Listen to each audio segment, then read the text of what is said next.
I'm gonna say that after we fly. Right.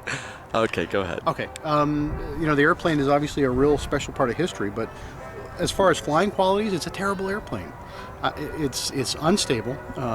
There's a term called dynamic stability, and this airplane exhibits what's called negative dynamic stability.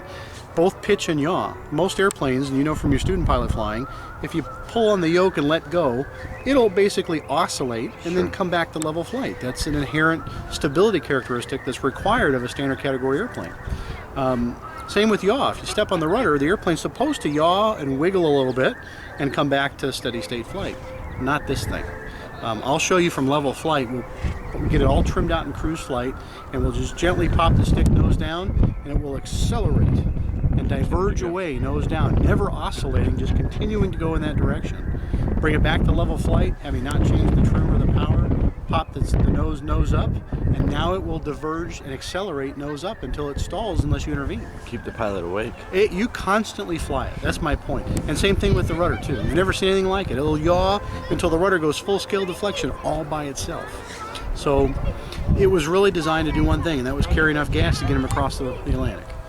It was not thought out as far as being a stable or comfortable airplane. He says in his book he preferred it that way, but man, the only thing I can think of is after 33 and a half hours, the guy must have been absolutely exhausted, because as you know, he didn't sleep the night before. Sure. So that flight and the feat that he pulled off is pretty amazing. And you'll see it after flying the airplane today. Once we get out outside our airspace here, about 5 miles out, we're going to climb up to 1,000 feet above the ground. And then I'll demonstrate those stability issues that we talked about, and then I'm going to let you fly a little bit. We'll do some turns, and we'll do some climbs and descents, and the best thing I can equate it to is imagine, if you would, flying a bathtub on a pivot, because it's just constantly trying to roll off the pivot, and you constantly have to put control inputs in to keep it on the pivot. Does that make sense? Perfect sense. Okay.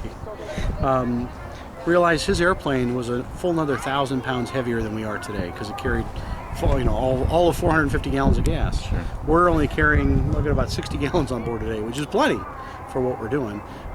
When we add power on takeoff, it makes a whole lot of noise. It's shaking and rattling, but not much is happening. It's kind of an underpowered airplane, and you'll notice that. You know, compared to when you add power, what are you training on, 172 or Sure. a Warrior? Yeah. Add power, you kind of feel it. This thing, it makes all kinds of racket and nothing's happening. It's barely rolling forward. And then slowly it accelerates, and then you pick the tail up and you clean the airplane up a little more. Now it accelerates a little bit better, and finally it'll rotate and climb out. But it's a real bizarre airplane by all stretches of imagination. We're excited. Okay. Thanks. All right, let's walk out. By the way, I'm required by the FAA to tell you that this is not a standard category airplane, okay? This is a experimental airplane, but it's built straight from the plans. They drew plans for this airplane and submitted them to the Smithsonian 2 years after the crossing, and that's what we built this airplane from. The only differences are we don't have a fuel tank in the front. That's where my pilot station is. You're actually going to sit in the seat Lindbergh sat in. Okay, that's the Lindbergh seat. There's a few other subtle differences on the airplane, but overall it's very, very accurate as far as a replica goes.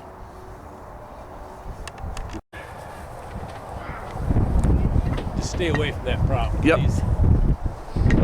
For obvious reason, if you're a Sure. pilot, you know Yep, that. yep.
West, right behind you.